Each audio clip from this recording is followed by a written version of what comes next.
નાવ એના પછીનો last perspective છે, that is learning and growth perspective. Now જો એની અંદર this perspective include employees training and corporate culture attitude related to both individual and corporate self improvement.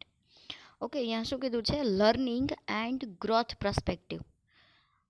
જે કંપનીની અંદર કામ કરતા એમ્પ્લોયી અથવા તો વર્કર્સ છે એને પ્રોપર ટ્રેનિંગ કઈ રીતે આપવી, શા માટે આપવી, ટ્રેનિંગ આપવા પાછળનો કંપનીનો ઓબ્જેક્ટિવ શું છે, બરાબર.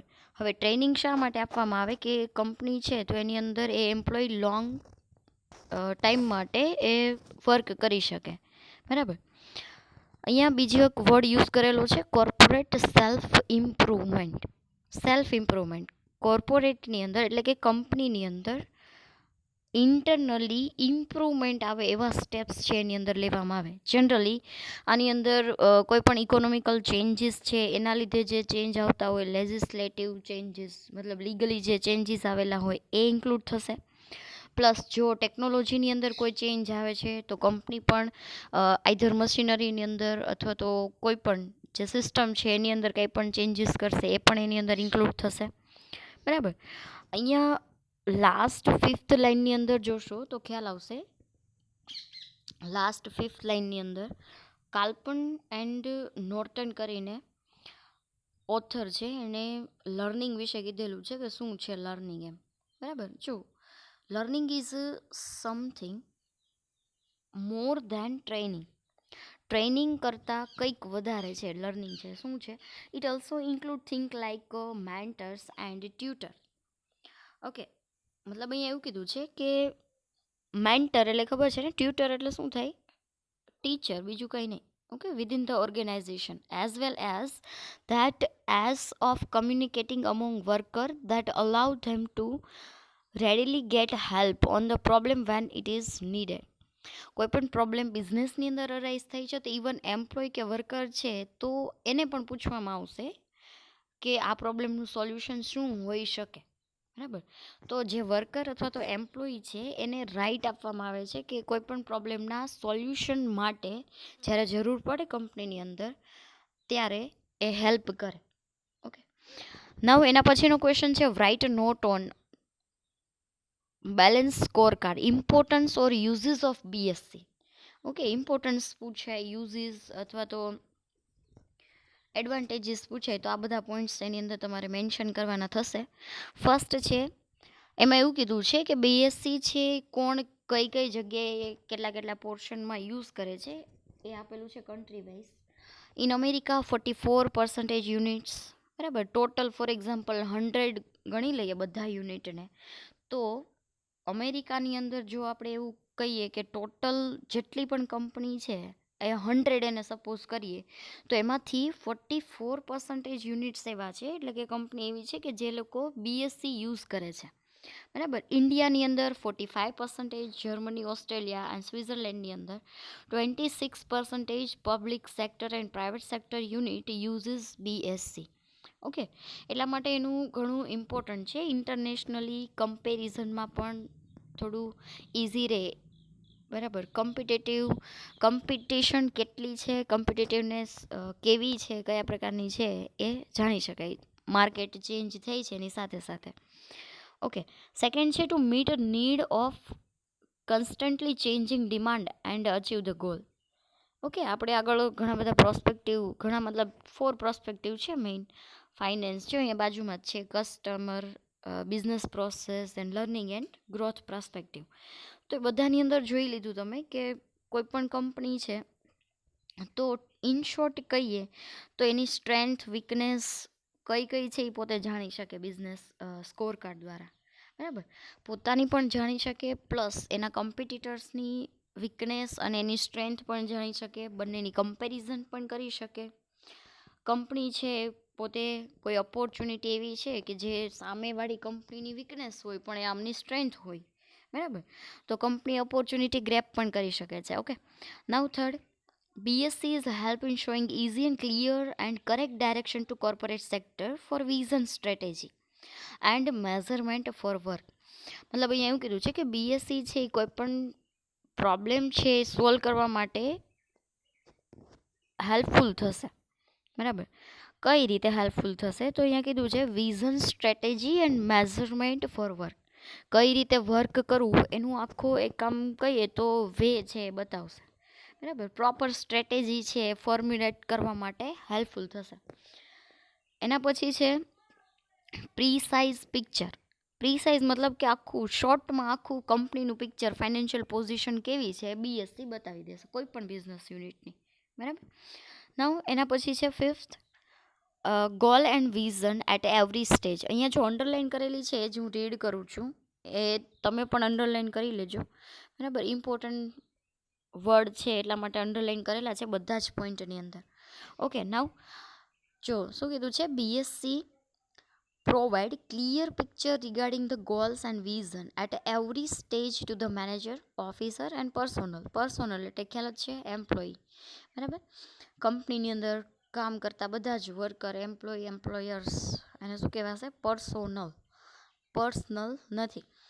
ઓકે, કંપની છે એના વિઝન મિશન કમ્પ્લીટ કરવા માટે જે મેનેજર છે, ઓફિસર છે, એમ્પ્લોયી છે, વર્કર્સ છે, એનું કયું કયું વર્ક રહેશે, ડ્યુટી એન્ડ રિસ્પોન્સિબિલિટી શું રહેશે, બીએસસી દ્વારા ક્લિયર થશે. ઓકે, નાવ એના પછી 6, in India financial point of view given prime importance, then customer point of view, internal point of view and last development point of view is taken into consideration. now અહીંયા તમે જો prospective સારી રીતે study કરેલા હોય તો આ point એકદમ ઇઝીલી ખ્યાલ આવી જાય, બરાબર. શું કીધું છે કે સૌથી વધારે ફાઇનાન્શિયલ પોઈન્ટ ઓફ વ્યૂ એટલે ફાઇનાન્શિયલ પ્રોસ્પેક્ટિવ છે એને આપણે ઇન્ડિયાની અંદર વધારેનું ઇમ્પોર્ટન્સ છે, બરાબર. એના પછી customer point of view, customer એટલે આપણે જોયું હતું કસ્ટમર પ્રોસ્પેક્ટિવ, જો અહીંયા જોયેલું જ છે, બરાબર. ઓકે, આ કસ્ટમર પ્રોસ્પેક્ટિવ. એના પછી જો ઇન્ટરનલ પોઈન્ટ ઓફ વ્યૂ એટલે એ શું થશે, ઇન્ટરનલ પોઈન્ટ ઓફ વ્યૂ એટલે બિઝનેસ પ્રોસેસ. ઓકે, નેક્સ્ટ એના પછી લાસ્ટ હતું ડેવલપમેન્ટ, તો એ તો છે જ લર્નિંગ એન્ડ ગ્રોથ પ્રોસ્પેક્ટિવ, બરાબર. ઓકે, તો ચલો હવે નેક્સ્ટ જોઈએ. ઓકે, સેવન્થ જુઓ, balance score card is a tool for performing management. It is measurement system that develop speedily. Now it has been accepted as a strategic management system, બરાબર. BSC છે અને આખું strategic management system છે develop કરવા માટે use કરવામાં આવે છે, બરાબર. શા માટે? કારણ કે ઇઝીલી આ બની જાય છે. બીએસસી છે, કંપની છે તો એનું કોઈ પણ વીકનેસ હોય, કંપનીની જે પણ સ્ટ્રેન્થ છે એ બધું જ આની અંદર મેન્શન કરવામાં આવશે. સામે કોમ્પિટિટર્સની સ્ટ્રેન્થ એન્ડ વીકનેસ પણ મેન્શન કરવામાં આવશે. Okay, now it has bin accept as a management strategic management system. તમે લોકો આખું જીએસએમ સ્ટડી કરી ગયા છો તો ખ્યાલ હશે વોટ ઇઝ, ત્યાં તમારે ગ્લોબલ સ્ટ્રેટેજિક મેનેજમેન્ટ આવતું, બરાબર. અહીંયા આપણે સ્ટ્રેટેજિક મેનેજમેન્ટ સિસ્ટમ છે. તો આ સિસ્ટમની અંદર આખી જો સ્ટ્રેટેજી એટલે શું થાય, એક પ્રકારનું પ્લાનિંગ, બરાબર. સ્ટ્રેટેજી એટલે શું થશે, planning. Okay, balance score card management system enable organization in clarifying the vision, strategy and burning it into action. Okay, sorry, bringing it into action. And last importance છે not limited only for joint stock company. એટલે એવું નથી કે ખાલી joint stock company છે એ જ use કરી શકે બીએસસીનો. કોઈ પણ medium scale, small scale company હોય, જોઈન્ટ સ્ટોક કંપની હોય, પબ્લિક કે પ્રાઇવેટ કંપની કોઈ પણ યુઝ કરી શકે છે. ઓકે, ચલો નાવ એના પછી ફોર્થ ક્વેશ્ચન. હવે કંઈ પણ ડાઉટ હોય તો આ વિડીયો તમે લોકો જોઈ લ્યો, પછી કંઈ પણ ડાઉટ હોય ક્વેશ્ચનની અંદર તો you can message in our group. Okay, cost and ફાઇનાન્સનું ગ્રુપ છે એની અંદર જ મેસેજ કરજો કોઈ પણ ક્વેશ્ચન હોય તો સેમ ક્વેશ્ચન જો કોઈ સ્ટુડન્ટને હોય તો એ ત્યાં તે આન્સર જોઈ લે, બરાબર. નાવ એના પછી fourth question, explain drawbacks or limitation of BSc. હવે જો અહીંયા આગળ આપણે યુઝફુલનેસ અથવા એડવાન્ટેજીસ એ આપણે જોઈ લીધું આગળ, ઇમ્પોર્ટન્સ, બરાબર. નાવ હવે છે ડ્રોબેક્સ. ડ્રોબેક્સ મતલબ શું થશે, ડિસએડવાન્ટેજીસ અથવા તો લિમિટેશન. ઓકે, તો કોઈ પણ પૂછે તો ખ્યાલ આવી જવો જોઈએ. આટલી 8 એડવાન્ટેજીસ આપેલા છે અને 7 ડ્રોબેક્સ છે. ઓકે, આમાં તમે જે અંડરલાઇન કરેલી છે અને પોઈન્ટ બનાવીને લખવું હોય તો તમે લખી શકો. ઓકે, ના અહીંયા જો શું કીધું છે, according to many scholar that 4 point of view that taken into consideration in balance score card are incomplete. હવે એવું કીધું છે કે જે વસ્તુ અહીંયા ઇન્ક્લુડ કરવામાં આવેલી છે, 4 પોઈન્ટ ઓફ વ્યૂ કન્સિડર કરવામાં આવેલા છે, આપણે પ્રોસ્પેક્ટિવ જોઈ લીધા, બરાબર, એ કેવા છે, ઇનકમ્પ્લીટ છે. હવે આમાં એક તો જો સોશિયલ પોઈન્ટ ઓફ વ્યૂથી કંઈ પણ મેન્શન કરેલું નથી, બરાબર. પછી સ્ટાફ એટલે કે એમ્પ્લોયને રિલેટેડ કંઈ મેન્શન કરેલું નથી, સપ્લાયરને રિલેટેડ કંઈ પણ એમાં મેન્શન કરેલું નથી પ્રોસ્પેક્ટિવમાં, અને અધર તો નાના મોટા ઘણા બધા એવા પોઈન્ટ છે કે જે ઇન્ક્લુડ કરેલા નથી. ફોર એક્ઝામ્પલ, વર્કર્સ છે તો એની એફિશિયન્સી, એના ઇમોશન્સ, બરાબર, એવું બધું છે. આની અંદર તમે પોઈન્ટ આખો રીડ કરશો એટલે ખ્યાલ આવી જશે. તો એ બીએસસીની અંદર ઇન્ક્લુડ કરેલા નથી. હવે જો કોઈ વર્કર છે એ પ્રામાણિકતાથી વર્ક કરતો હોય ફૂલ એફિશિયન્સી સાથે, તો કંપનીની અંદર જે કંઈ પણ વર્ક થાય છે એ સારી રીતે થતું હોય, બરાબર, પણ એને ક્યાંય મેઝર કરવામાં આવતું નથી, એને કન્સિડર પણ કરવામાં આવતું નથી. બીએસસીમાં પણ ક્યાંય એને ઇન્ક્લુડ કરેલું નથી. Okay, that is limitation of BSc. Now second one, tool for measuring work efficiency. It is a management system, it must treated as a tool, then only success can be achieved. હવે આ એક tool છે, જો properly એને implement કરેલું હોય તો જ કંઈ પણ જો એની અંદર ખામી આવે તો એની આ મતલબ કે જે કંપનીના ગોલ છે, ઓબ્જેક્ટિવ છે, અચીવ થઈ શકે નહીં, બરાબર. ઇમ્પ્રોપરલી જો એને ઇમ્પ્લિમેન્ટ કરવામાં આવે, સારી રીતે ઇમ્પ્લિમેન્ટ થયેલું ન હોય તો કંપની એના ગોલ અચીવ કરી શકે નહીં.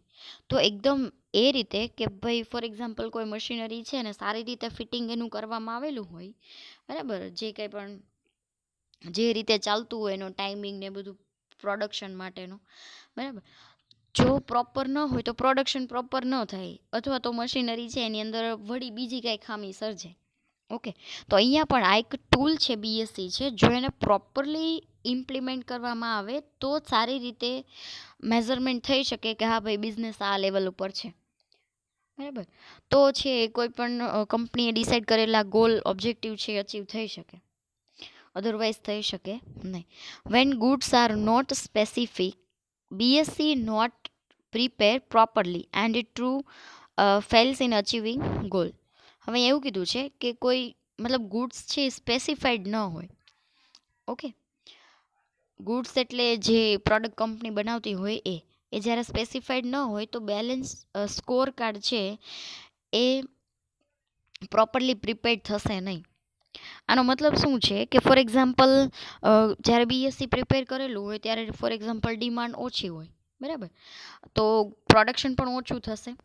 હવે ફોર એક્ઝામ્પલ બીએસસી પ્રિપેર થઈ ગયા પછી સિઝનલ બિઝનેસ હોય ફોર એક્ઝામ્પલ, તો એની અંદર આવી રીતે જ થતું હોય કે ભાઈ જે સિઝન, ફોર એક્ઝામ્પલ આપણે એક લઈએ અહીંયા કે અમરેલા છે, તો એનું પ્રોડક્શન વધારે મોન્સૂનની અંદર થતું હોય, સેલિંગ પણ મોન્સૂનની અંદર થતું હોય, બરાબર, કારણ કે ડિમાન્ડ ત્યારે વધારે હોય. ઓકે, તો જો ત્યારે બીએસસી પ્રિપેર કરવામાં આવે તો ઓબ્વિયસ છે કે એની ફાઇનાન્શિયલ પોઝિશન કંપનીની સારી એવી હોવાની, બરાબર. પણ જો ગુડ્સ છે એ સ્પેસિફાઈડ ન હોય, નંબર ઓફ પ્રોડક્ટ છે એ સ્પેસિફાઈડ ન હોય, એની ડિમાન્ડ સ્પેસિફાઈડ ન હોય તો સારી રીતે પ્રિપેર થઈ શકે નહીં. Okay, now BSC fail to achieving goal when it's not proper and false information is fail to achieving success. ખોટી ઇન્ફોર્મેશન જો બીએસસીની અંદર નાખેલી હોય કે હા ભાઈ કંપનીની આ સ્ટ્રેન્થ છે, હકીકતમાં ન હોય, બરાબર, તો પણ એ બીએસસી કંઈ કામનું નથી. Okay, the work is quite difficult as a personal hold different view regarding it. હવે અહીંયા એવું કીધું છે કે બેલેન્સ સ્કોર કાર્ડ છે. હવે ફોર એક્ઝામ્પલ રિઝલ્ટ આપણે પ્રિપેર કરીએ છીએ, જો એનું આ એક્ઝામ્પલ અહીંયા બેસ્ટ રહેશે કે રિઝલ્ટની અંદર તમે જોતા હશો સ્કૂલની અંદર અમુક ગૌણ સબ્જેક્ટ હોય, ફોર એક્ઝામ્પલ પીટી કે એવું કોઈ સબ્જેક્ટ છે, તો એને માર્ક્સની અંદર ઇન્ક્લુડ કરવામાં ન આવે, નીચે રાખી દેવામાં આવે, બરાબર, વેઇટેજ ન આપવામાં આવે એને. ઓકે, અને બાકીના મેઇન સબ્જેક્ટ હોય તો એને અહીંયા વેઇટેજ આપવામાં આવતું હોય, અહીંયા માર્ક્સ લખી દેવામાં આવે, એવી રીતે બનાવવામાં આવતી હોય છે જનરલી. ઓકે, તો બેલેન્સ સ્કોર કાર્ડ બનાવવા માટે અલગ અલગ પોઈન્ટ ઓફ વ્યૂથી અલગ અલગ કંપની અલગ અલગ વસ્તુને વેઇટેજ છે એ કેવું આપશે, ડિફરન્ટ વેઇટેજ આપશે. ઓકે, કોઈ છે કસ્ટમરને વધારે પ્રેફરન્સ આપશે, કોઈ છે ડિમાન્ડને વધારે પ્રેફરન્સ આપશે, એવી રીતે.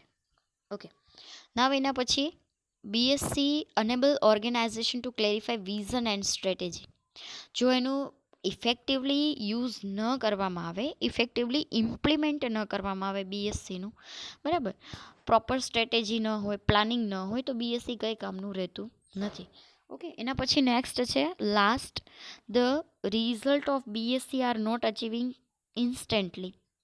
ઓકે, બીએસસીનું રિઝલ્ટ છે ઇન્સ્ટન્ટલી અચીવ થતું નથી, વેઇટ કરવો પડે છે એના માટે. કે ફોર એક્ઝામ્પલ અમુક વસ્તુ ડિસાઇડ કરી લીધી હોય કે હા ભાઈ આ આપણે સ્ટ્રેન્થ વીકનેસ છે, હવે આપણે આ આપણી વીકનેસ છે એને ઘટાડવાની છે, બરાબર, આપણી સ્ટ્રેન્થ છે એને યુઝ કરવાની છે, પણ એનું રિઝલ્ટ હવે આજે ડિસાઇડ કરી દીધું ને કાલથી કંઈ ડિમાન્ડ વધી ન જાય. ફોર એક્ઝામ્પલ ગોલ એવો હોય કે ડિમાન્ડ વધારવી પ્રોડક્ટની, બરાબર, તો આજે ડિસાઇડ કરેલું હોય ને કાલથી વધી છે એવું પોસિબલ છે નહીં, ટાઈમ લેશે.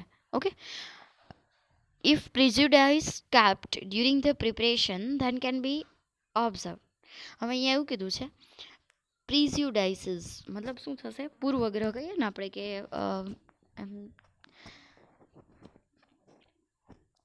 પાર્શિયાલિટી એક પ્રકારની, બરાબર, કે જ્યારે બીએસસી પ્રિપેર કરવામાં આવે ત્યારે કોમ્પિટિટર્સ હોય તો એનું અમુક વસ્તુ છે ડાઉન બતાવવામાં આવે જાણી જોઈને, બરાબર, એ વસ્તુ આપણી સ્ટ્રેન્થ બતાવવામાં આવે. તો આવી રીતે જો બીએસસી પ્રિપેર થશે તો એ ક્યારેય પણ આપણા ગોલ અચીવ કરવામાં હેલ્પફુલ થશે નહીં. ઓકે, તો અહીંયા ક્વેશ્ચન નંબર 4 કમ્પ્લીટ. નાવ બીએસસી અહીંયા કમ્પ્લીટ થઈ છે. એના પછી છે concept and meaning of bench mark. Okay, તો નેક્સ્ટ વિડીયોની અંદર જોઈએ.